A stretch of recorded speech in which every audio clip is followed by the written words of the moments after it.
empathy and self-compassion are not the human default condition. So we're going to get into this later, but Brené Brown is a huge mentor to me. I just spent the summer training with her, and I'm actually now certified to teach her curriculum.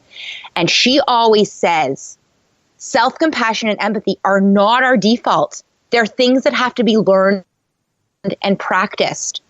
The human default is self-criticism. And that's why the world's in the fucked up state that it's in right now, I believe. Because when we're so judgmental in, we're also very judgmental out. But when we can be more compassionate in, when I can say, Jodi, yes, my habits aren't always perfect. I'm stuck in some really bad ones, even as a naturopathic doctor, but I can guarantee that all of my colleagues have something too. I'm going to be more gentle with myself, knowing I'm not the only one. But if I feel that I'm the only one, I am going to beat myself up in such a way that is going to keep me stuck. You will never change the habits you want to change when you're in judgment of them. Ever. Ever. This is the Anthropology Podcast, the podcast where we optimize the bodies, brains, and lifestyles of entrepreneurs, go-getters, and world-changing innovators.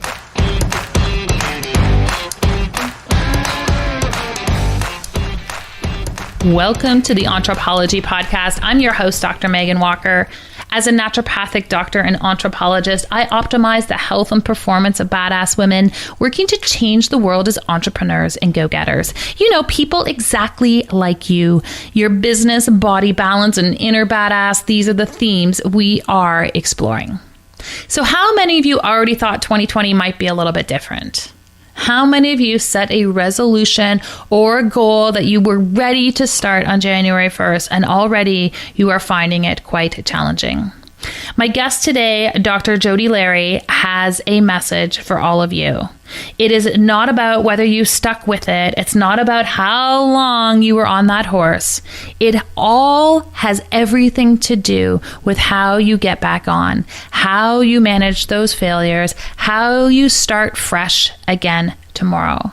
Jodi Larry has built her business over the last 14 years on helping people understand the things that drive our behavior. What started as a 10-day cleanse related to food, she quickly realized was a completely transformational experience in people's lives. Jodi is an expert at bringing mindset to the table, the mindset that enables us to shift the behaviors that are holding us back. And it's not about having more willpower. It's not about having a stern talking to. She does all of this deeply transformative work by teaching us how to be more self-compassionate and empathetic towards our goals. You will not survive 2020 and the goals and visions you have set for yourself without understanding a little bit more about this woman and the wisdom that she brings to the table. It is my pleasure to introduce you to Dr. Jodi Larry. Dr. Jodi Larry, welcome to the Anthropology Podcast. Thank you. It's so good to be here. Well, we have a lot to unpack, and the timing couldn't be better with the front of a new year, a new decade, laying the foundation for how we are going to live our lives in 2020. Before we unpack all of those things, can you give everyone a little bit of a background in terms of who you are and how you ended up here today? For sure. So my name is Jodi Larry. I'm a naturopathic doctor. I've been in practice for about 13 years now, which always makes me feel old when I say that, but it is the truth. And I have been into naturopathic medicine since I was actually about 10 years old when my parents took me on a trip to Africa. And I came home and I was struck with a very rare virus. And to make a long story short, I was in and out of many hospitals, sick kids for 3 months, Toronto General, North York. And after a year of many doctors and hospitalizations, no one really knew what was wrong. And my mom took me to a naturopathic doctor. And this was, I guess, almost 30 years ago when no one knew what that was. And the woman completely cured me. So ever since I was 10, I haven't touched an Advil. I've never taken an antibiotic. Naturopathic medicine is in my bones. It's in my blood. And it was always what I knew I wanted to do for other people too, was to show them that, you know, there is another way. And in fact, not only is there another way, but oftentimes when you take care of yourself using these types of principles, not only do you get healthy from the condition that you're trying to change, but you start to thrive in your life and you start to live a life beyond, your imagination, which is really what we're trying to do for people. I love this idea of thriving in your life, because I think for so many people, their association with seeking medical care is to alleviate a set of symptoms so they can going back to living their lives. And I think we've both had this experience when you actually shift someone's health and you show them what the potential of their health could be, it's like this veil of possibility is lifted for them. And it's so powerful. It's a totally different side of health that people have never even been told existed. It really is. And I learned it at a young age. At 10 years old, I learned, because through the transformation that she took me through, obviously I changed my diet and all these things. And most young kids are eating, who are we kidding? Like a lot of sugar, right? And a lot of carbs and a lot of quick, easy foods. And there's no judgment. I don't want anyone that's listening to this. My kids are right there too sometimes. None of us are perfect. But what that does to our health at any age, we don't really realize until we take it away, and then we really see how we can function on a daily basis. And, we're going to get into this, but when I put people through my cleanse program and they really get to see what it's like to nourish their bodies with, only good, healthy foods for 10 days, what happens is it's miraculous. And it's not really such a miracle. But when people actually just start to be conscious of what they're putting into their bodies, what changes is remarkable. And not just the physical symptoms, but one of the most amazing emotional symptoms that I find when people start to take care of themselves is that their resilience to stress increases. And to me, that is priceless. In the day that we're, the way we live now, to be able to say my stress resilience is better, I can handle more, that is priceless. And just from food. Yeah, and that's the part that's so powerful. Okay, so can you take people through how your work has evolved? Because yes, for people who've worked with a naturopathic doctor before, and this idea of, a one-off appointment, and then they're putting you on a program, and that's not what you were doing. And when you say cleanse, I always find it a bit of a misnomer, because I feel like the process you take people through is actually this sort of three-dimensional transformation. It's not a typical cleanse you're picking up in a health food store. So just give people some insight in terms of the depth of work that you're actually doing when you're talking about cleansing. Okay. So this did evolve over time, for sure. And I want to tell a story of how the cleanse started, because I think it really does illuminate the importance of community and accountability, which in my opinion is key to making changes. Nobody, and I mean nobody, can do it alone. Maybe there's 1 to 2% of people that can be given a program and follow it. But most people that I see when they're alone, even if I give them the same program one-on-one, they don't do it the way they do it in community. So how the cleanse actually started almost 10 years ago was that I wanted to do a cleanse. It was probably New Year's. I wanted to do a cleanse. I'd learned all about them in school, and I would always get to day 3 or 4, me, the naturopathic doctor, and I couldn't continue on. All the excuses that come in the head, right? Oh, it's this annoying. Oh, I want my coffee, whatever it was. So I had 2 girls that were just opening up a yoga studio at the time, and they wanted to do it too. And I said, why don't we be a team? And this 3-person team became, 20 people. And thus was the first Cleanse for Life. That's no joke. Awesome. That is how it started. And it was epic. And we all followed it. We did 10 days, no refined sugar, no gluten, no dairy, no coffee. We were just feeding ourselves really good, nourishing foods. And when the program was over, people had shifted major digestive symptoms. People's moods were better. Their energy were better. And they just felt, part of something. It was remarkable. And I'm not kidding. That is how Cleanse for Life started, because I couldn't do it alone. And in community, we all thrived. It was just magical. And since then, I've run, hundreds of programs all over the city, in lots of different ways. But the community aspect is really key. But then what I saw was people would go through the program. They'd feel better than they've ever felt in their lives. But time would pass and stress would come and emotions would come, hard ones. And they would go right back to the sugar, the coffee, the not taking care of themselves, despite knowing how good they felt, right?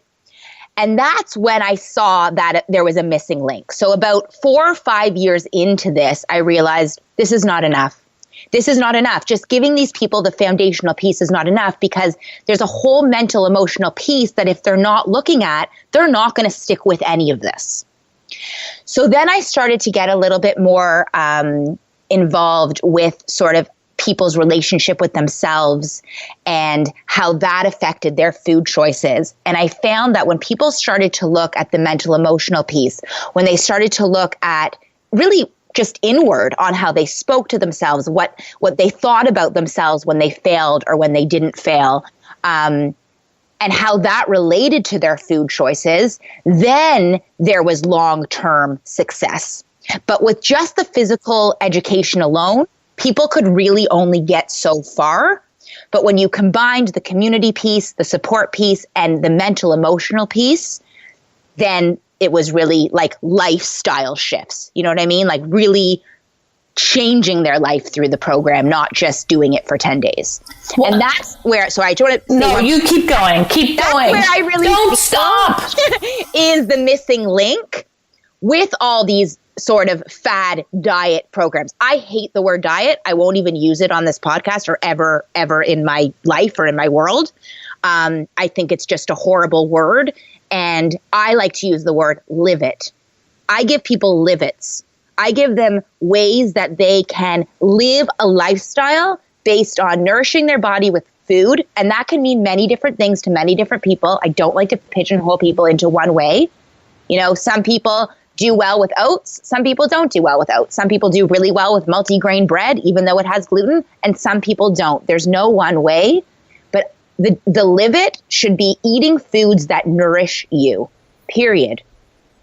Well, and it's amazing how this is so intuitive and obvious to us. And even CNN came out with the other day, it's in front of the new year, the list of the best and worst diets for 2020. And I was like, can we just stop with this need to have all of these dietary verticals? Like we're different people with different physiology and different emotional needs and different evolutionary patterns. And we're all going to thrive on different diets. Like news break here. Like this isn't breaking news that we're all going to thrive in different ways. Like we all thrive with different work. We all thrive with, some people like to ski, some people like a beach. Like this is not earth shattering science here. And yet we have this need to have the one size fits all answer to health, which really is the antithesis of what we do as naturopathic doctors is we are not about finding the single solution for everyone. It's how do we start to individualize these things? And I love that you've done that with your work.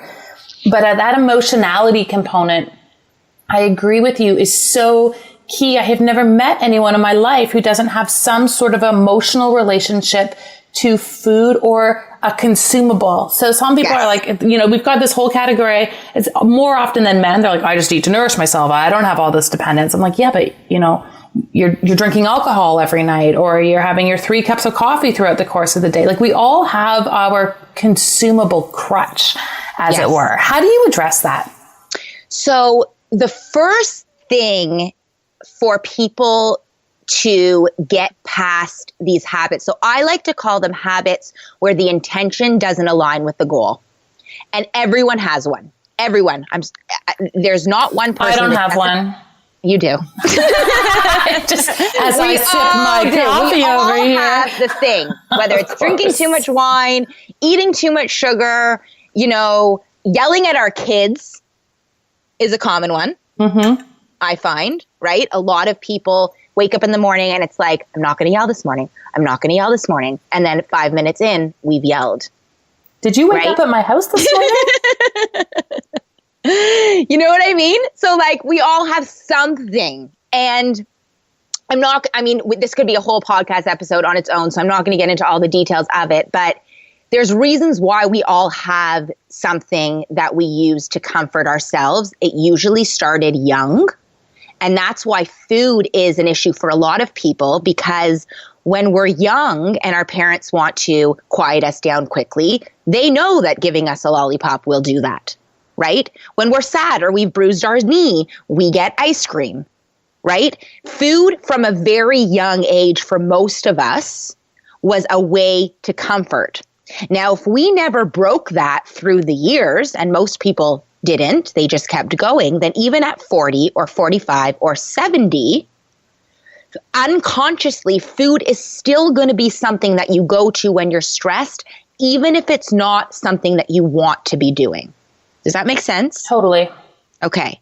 So everybody has these habits. The problem is that most people don't get that everybody has these habits, and they think they're the only one. So when they think they're the only one that eats, a box of cookies because they've had a bad day, or drinks too much wine, or yells at their kids again and again, then there becomes a lot of judgment. And as soon as there is judgment, there is no growth. I'm going to say that again. I know. I was like, can you please say that again? Because I think for so many people, they're like, yeah, I'm going to say that again. That I'm in my own silo and I'm the only one that's so good. Yeah. As soon as, and I repeat this to my clients over and over and over again, because it's really important. And if people listening take this one piece away, they've done good. If as soon as there is judgment, there is no growth. No growth.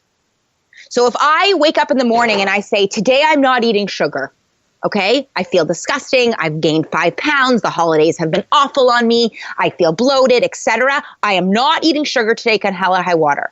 And then it's 1 p.m. and I've had a crazy morning with my kids, and the next thing I know, sugar's in my mouth.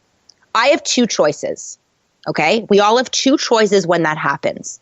We can do choice A, which is to beat ourselves up. What the hell's wrong with you, Jodi? Here you are again. You're so weak. You're never going to do it. You're always going to be overweight. You da-da-da-da-da-da-da-da, which is actually going to make me eat more sugar, for sure. Scientifically, neuroscientifically, it shows that, because when we are in judgment, we stay in a part of our brain called the amygdala, which wants instant gratification. Okay? So as I'm beating myself up, I'm making myself feel so uncomfortable, and my brain is going to want more sugar, okay? And stop me if this is too technical and I can break it down. If I at 1 o'clock, same scenario, same thing happens, and I'm able to say to myself, okay, Jodi, you're human. This is your issue. This is the issue you've had for a long time with sugar. You're really stressed. When you're stressed, you go to sugar. It's okay. Breathe. You're human. You're not the only person in this predicament. Everyone is in this predicament in some way, shape, or form. Be kind, be gentle, and let's try to make the next best decision. I have a way better chance of not choosing sugar over the next few hours or for the remainder of the day if I'm kind and compassionate and I understand that I'm not a total fuck up. Whereas if I'm beating myself up and berating myself for what I've done, I am going right to the sugar for sure within the next hour. So why the heck do we do that? Like, why do we just default to being so mean to ourselves? It's a brain thing. When we're in the emotional part of our brain, when we're in that amygdala, we're more prone to judgment and criticism. We just are. And most people's default, it's very sad, but most people's default is self-judgment and self-criticism. Empathy and self-compassion are not the human default condition. So we're going to get into this later, but Brené Brown is a huge mentor to me. I just spent the summer training with her, and I'm actually now certified to teach her curriculum. And she always says, self-compassion and empathy are not our default. They're things that have to be learned and practiced. The human default is self-criticism. And that's why the world's in the fucked up state that it's in right now, I believe. Mm-hmm. Because when we're so judgmental in, we're also very judgmental out. But when we can be more compassionate in, when I can say, Jodi, yes, my habits aren't always perfect. I'm stuck in some really bad ones, even as a naturopathic doctor, but I can guarantee that all of my colleagues have something too. I'm going to be more gentle with myself knowing I'm not the only one. But if I feel that I'm the only one, I am going to beat myself up in such a way that is going to keep me stuck. You will never change the habits you want to change when you're in judgment of them. Ever. Ever. Oh, it's so good. So it's very important that people know that, okay? Shame, when we have failed on a goal, say with diet or health or exercise or whatever it is, or yelling at our kids, and we are beating ourselves up, that is going to cause more pain and discomfort, which is going to cause us to want the comfort again. Do you see? Whereas if we can give ourselves comfort when we're struggling with what we've done internally, when I can calm myself down by saying, Jodi, it's okay. You're human. Your brain works this way. Everyone's brains work this way. You know, that's another thing too. We all have the same brain. People don't get it. We all have an amygdala. We all have a cortex. We all, when we're emotional, want to yell or react. It takes a lot of practice to change that. But when I can change that, when I can be more compassionate and also know that I'm not terminally unique, and this is a Brené Brown term, she really believes that we need to understand that we're not terminally unique, meaning nothing we've ever felt or experienced has not been felt or experienced by another human being. Mm-hmm. And when we can know that, we can bring more compassion to ourselves because we know that we're just human. We're the same as everyone else. We're trying our best. We're putting in our best efforts. Our brains, unfortunately, especially over the age of 35, are very hard to change. It's very hard to change over the age of 35. I don't know if you've read, are you into Joe Dispenza at all? Yes. Okay. So I'm obsessed with him these days. He's really incredible. And I was watching a podcast of his the other day, and he said that your brain is so conditioned by the time you turn 35 that it becomes like a computer program. So trying to change habits after 35 takes a lot of awareness and a lot of work and a lot of consistency and a lot of self-compassion. Because if you're going to beat yourself up every time you fail, you're going to stay stuck. But if you can have the awareness, know it's hard to make changes, know our brains, unfortunately, are, set up to, our brains are set up in a way that don't really breed change unless we're aware. They say that you are the product of the 5 people with whom you spend the most time. Imagine you could spend time with hundreds of fellow entrepreneurs and go-getters looking to up-level their business, body, and mindset. The Anthropology Collective does not belong to us. It belongs to you. Come hang out with us on Facebook and let us collectively inspire, support, and cheerlead you towards your vision for contribution, your commitment towards better health, and your journey of mindset mastery. We are in this together. We are entrepreneurs by birth, by choice, and by mission. We are the Anthropology Collective. Search for us on Facebook and come join your tribe. Right, because they're meant to keep us safe. Yes. Their job is not growth. No, their job is not growth. Their job is, I'm sad, give me a cookie. And if I've been doing that since I was 5 years old and I continue to do it consciously or subconsciously, even though my intention is to stop eating cookies because I've gained 10 pounds and I feel disgusting, it takes a lot of time to really shift those habits. Guys, it's not going to happen in a week. It's not going to happen with a New Year's resolution. It's going to happen. What? Yeah, it's not. I can't stand resolutions, but that's a whole other piece. Yeah.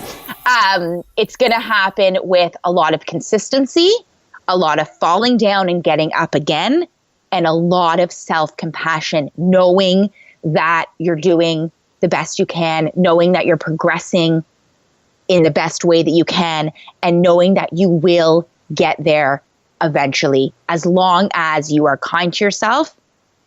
And I want to just explain the self-compassion again for a second, because I'll use the yelling at our kids scenario, because I think that's someone that everyone can relate to. Okay, if you're a parent listening. I can relate. Yes. We all wake up in the morning. It's a mad dash. Most of us are in our amygdalas when we're getting prepped for the morning because it's chaotic. Okay, so as soon as you're emotional in life, the part of the brain that turns on is the amygdala. It's the emotional part. And from that part, we don't see the future. We only see the present. Okay? So even though I wake up in the morning saying I'm not going to yell today, as soon as I become emotional, I'm going to start yelling. And after I've dropped my kids off, I have 2 choices. I can either drive to work, beating myself up. What the hell's wrong with you? Get your shit together. Why are you doing this? Blah, blah, blah. which is 100% going to make my day shitty. It's going to keep me stressed out and emotional. And it's not going to give me the perspective to try and change the next day. It's not, because you can't have perspective in the amygdala. Scenario 2 is the same situation happens in the morning, but I'm in the car and I say to myself, Jode, you have a lot going on. You're not the only mom that yelled at their kids this morning. Yelling happens. You're not a bad mom because you yelled. Breathe. You're doing great. You're doing amazing. I'm so proud of you. And I want you to have a great day, and I want you to try again tomorrow.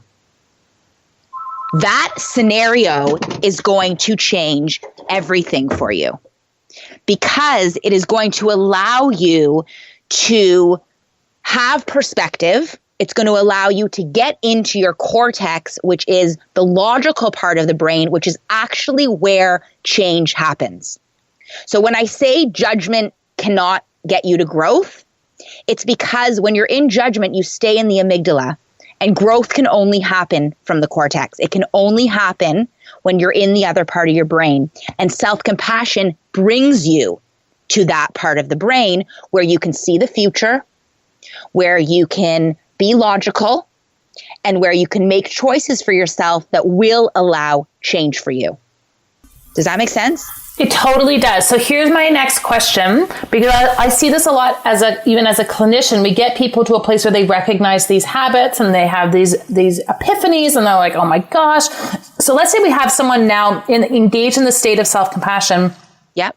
How do we not get them locked? It's a practice. I just okay, great. So, but they're in the practice of self-compassion. How do we ensure that they don't get caught? I'm going to call it the loop of self-compassion, where they're just like, okay, it's okay. We will try tomorrow to not drink 2 glasses of wine after work. But that there's no end to that self-compassion. I understand. So just like as parents, we need to have boundaries with our kids, and we know that that's compassionate, right? To have boundaries. Totally. Yes. Say to our kids, you can have 1 cookie.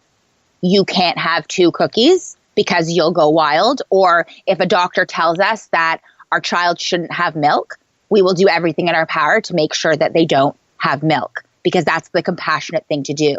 So self-compassion with boundaries is very important. It can't just be like, oh, every time I eat sugar, oh, well, that's okay, no problem. We're not going to get change that way. Right.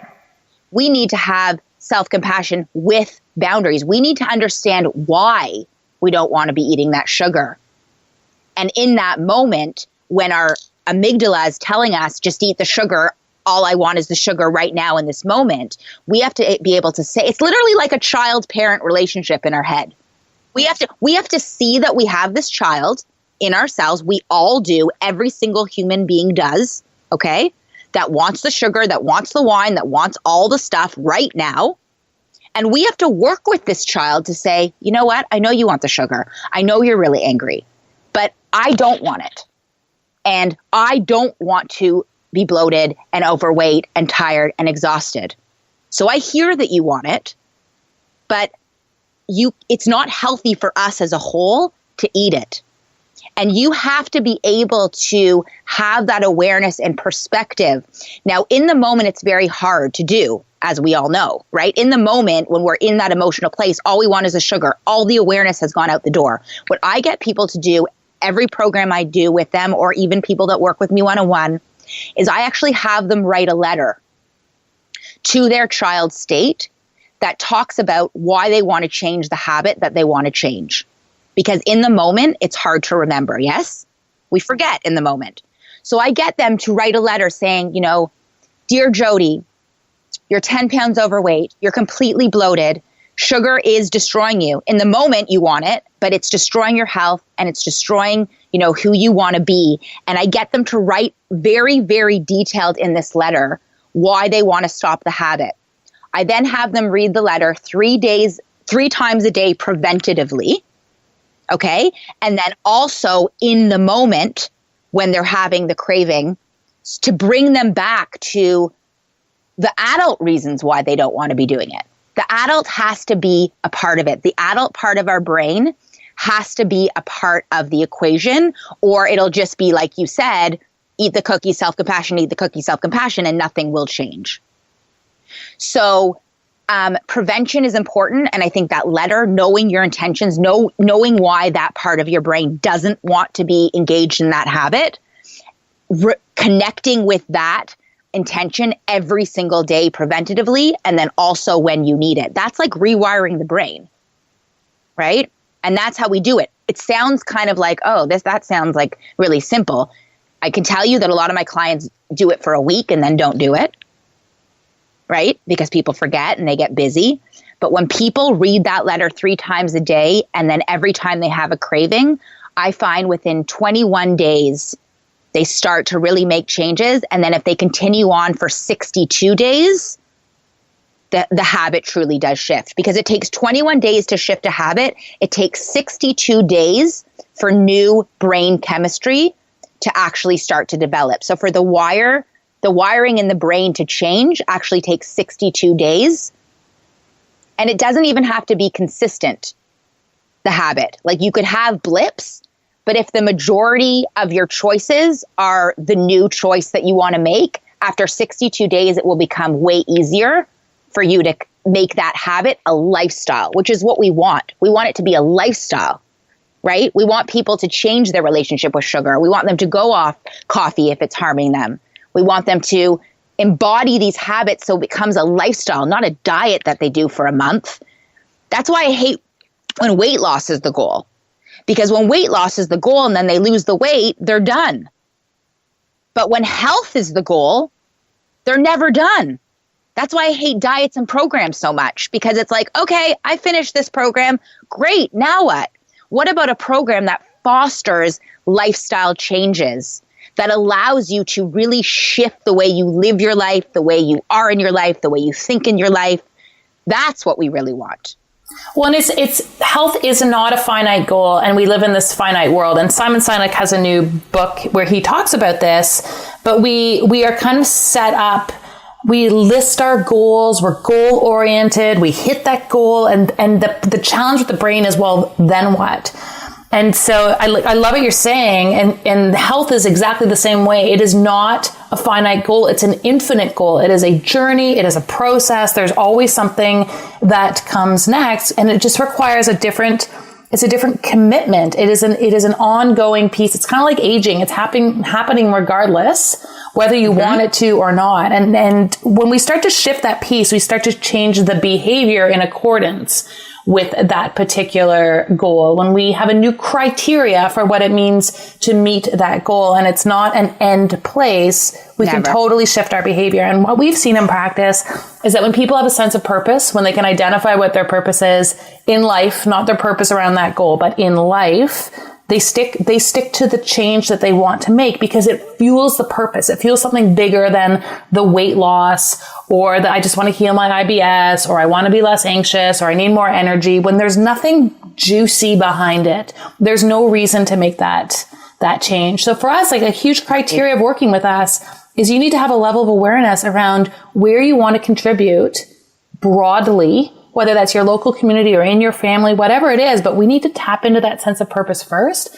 Otherwise, it's really hard. And you probably have different techniques, but I find it really hard to drive change for people if we don't have something more important than 5 pounds.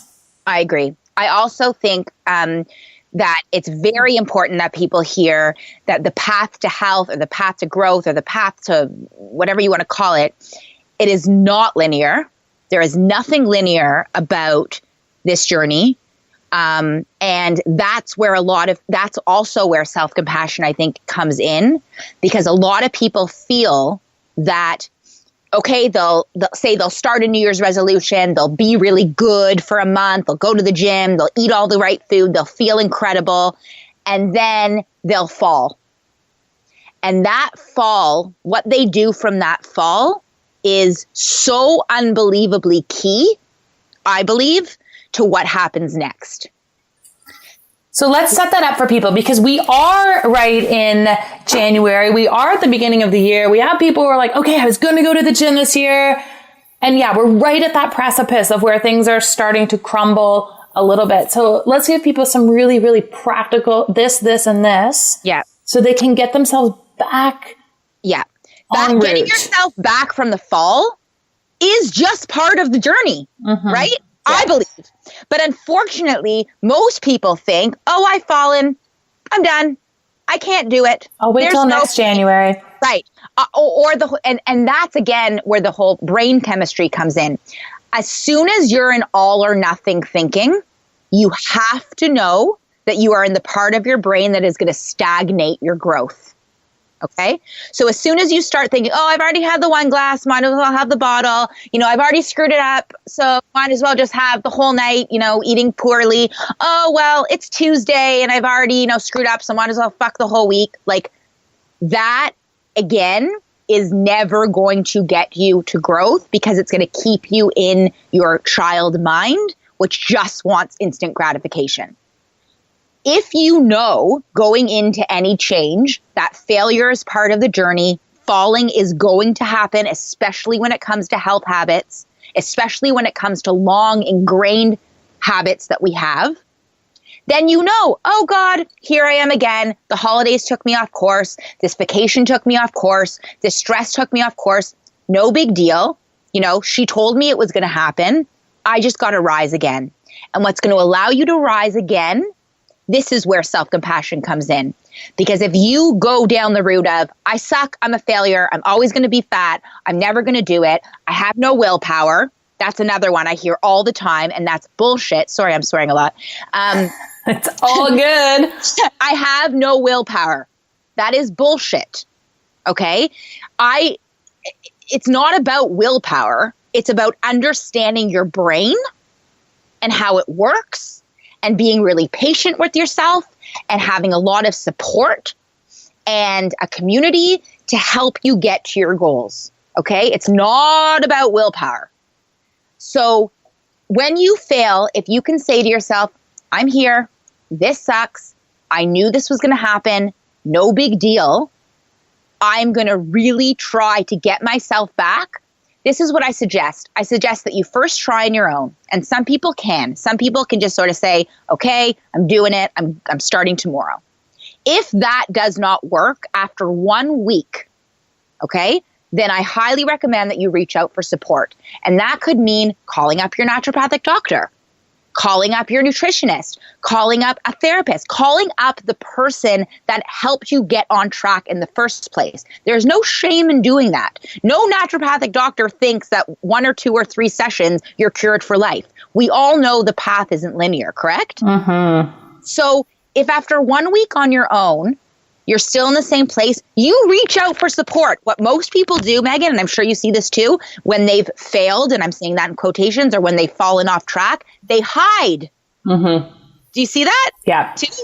Right? They don't call you. They hide from you because they're embarrassed. Right. Guys, none of us are shaming you. We want you, if you're not, having the habits that you allow you to feel good, we want you to call us up because it's our jobs to help you get back. So try for a week on your own. If you fail, please reach out for support, however that looks, whoever supports you or guides you.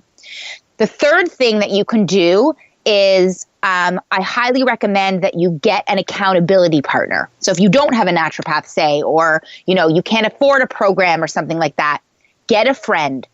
As soon as there's accountability, as soon as you've told someone else your goals, it's way harder to fail.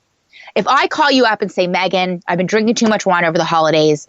I want to, stop drinking wine during the week. Let's do it together. Right. And every morning I text you, Megan, how'd it go last night? You're going to probably want to be able to say to me, it went awesome, Jode. And me too. Okay, day 2. It was hard, but I'm doing it. But if I just sort of say in my own head, I'm not going to drink wine during the week, bullshit. Right. Bullshit. Monday's going to come and I'm going to do it. So accountability is really key with little habits or big habits. And then the other thing that I recommend is you have to know yourself. So some people can wean, whereas some people need to cut it. And you'll learn that over time.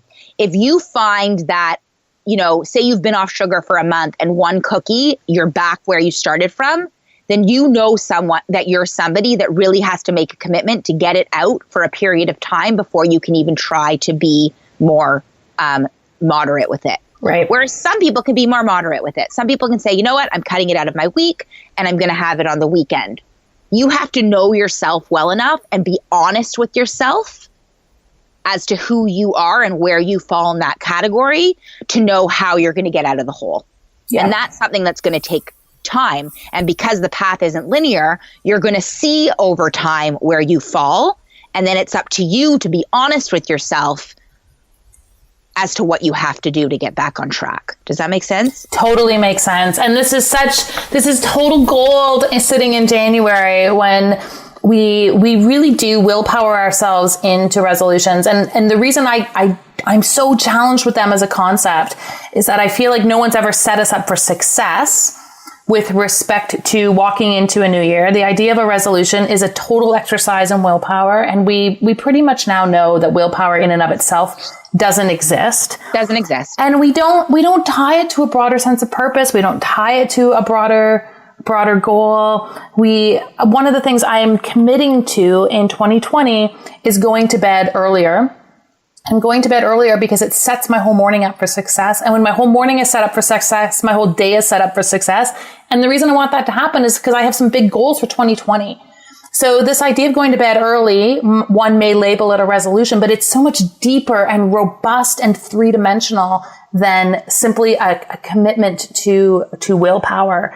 Yes. And I love what you're saying, because that's in essence what you're also talking about, is that we have to set ourselves up for success. We have to be compassionate and speak it kindly to ourselves, and that this is truly a trajectory in growth and development, and it's part of the human experience. It's 100%. Actually what binds us.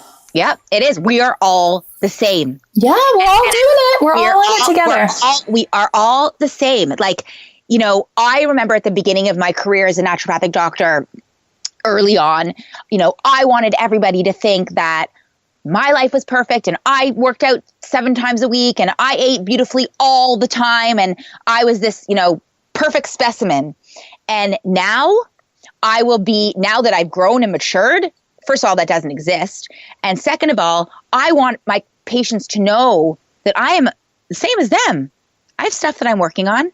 I'm not perfect all the time. Nobody is. No. I am struggling. I am falling and rising and all of these things. I am human too. We all are human. We are all the same. And when you really absorb that, when you really take that into your body and into your mind and into your bones, your life will change.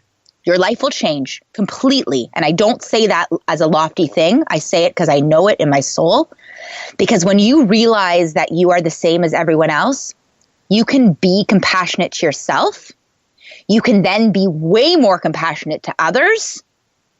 And then we connect, then we grow, then we're abundant, right? You talk about abundance versus scarcity. Then we're abundant. We want to help each other out. We want to support each other. We want to connect with each other, and we want to help each other rise. And that's, again, why accountability is so key with making changes and having that support network, having that community where you can really see yourself in others, and you can really see your humanity in others, so that when you do have things about yourself that you don't like, or you act in ways that you don't, like, and you're asking yourself sort of, why am I doing this again? It's right. like doing this again because I'm freaking human, and this is the way it works. And I'm not just going to put up my hands and say it's because I'm human, but I can be kind to myself versus berating myself and give myself a chance to grow. A quick note from our sponsor, Badass Fuel. 2 years ago, someone asked me what supplements I take to maintain my health, my energy, and my edge. And they were surprised that I only took 4 things consistently. For myself and my patients, there are 4 basics that support at a foundational level nearly every system in our body. In my quest for the highest quality ingredients and the easiest system for consistently incorporating supplementation into my routine, I formulated and manufactured my own line of foundational supplements. My intention with this line was first and foremost quality, but equally important was a system for taking and naming the support that ease the incorporation of supplements into your life. Trusted for myself and my patients, under the guidance of your own healthcare provider. I'm excited to invite you to check out our foundational product line, Badass Basics. You can learn more or order the products yourself by visiting www.badassfuel.com. Yes, I love it. And this is a perfect place to transition to the second component of our interview. And I call these our KPI questions, our key performance indicators. So just like we have them in our business, I believe we have them in how we live our life as well. And so let's unpack you a little bit. All right. And let's understand what happens in Jodi Larry's real life. Because I'm laughing as you're like, I had this impression, I had to be perfect, I had to do this. My brain was like, blah, blah, blah, blah, blah. Because I did the same, we all did the same thing. This is how you know your practitioner's been in practice for a while. They're willing to wear the truth on their sleeve. And check out their Instagram account and look for the poutine. And you'll be like, oh, okay. We've got some balance here. All right. First question for you. What's the most impactful book you've ever read? That's a really hard one. I would say the most impactful book I have ever read would be Daring Greatly by Brené Brown. It changed my whole life. It changed the trajectory of how I work as a naturopathic doctor and how I parent, how I am in my marriage, everything. It's classic. I love that suggestion. Yeah. What's the one thing you're most consistent with respect to your health? Movement. 100%. And that I was consistent with before 35.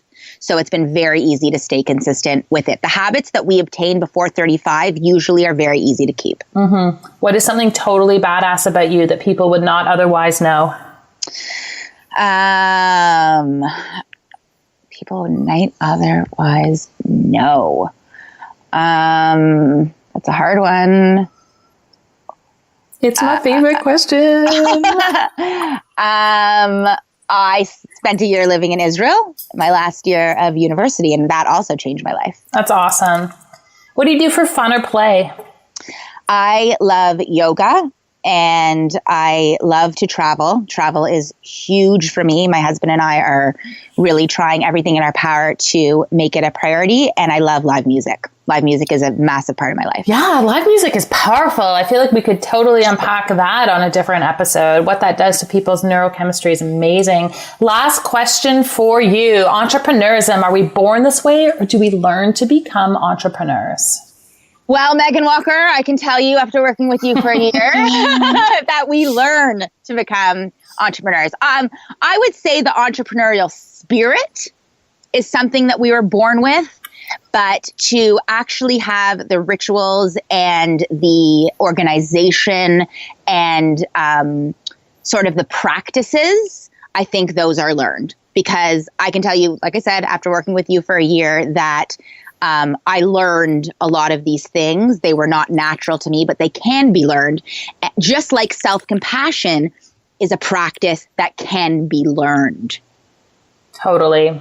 Dr. Jodi Larry, it is always a pleasure to chat with you. I feel like we could do this for hours. Where can we send people to learn more about what you're up to? So my Instagram is one word, Dr. Jodi Larry, JodiLarry, or my website, www.jodilarrynd.com. And I do have a 10-day Cleanse for Life program coming out at the end of January. So if you're interested in that, then you can check it out there. Amazing. We'll hook everyone up in our show notes. Thanks so much for being here today. Thank you.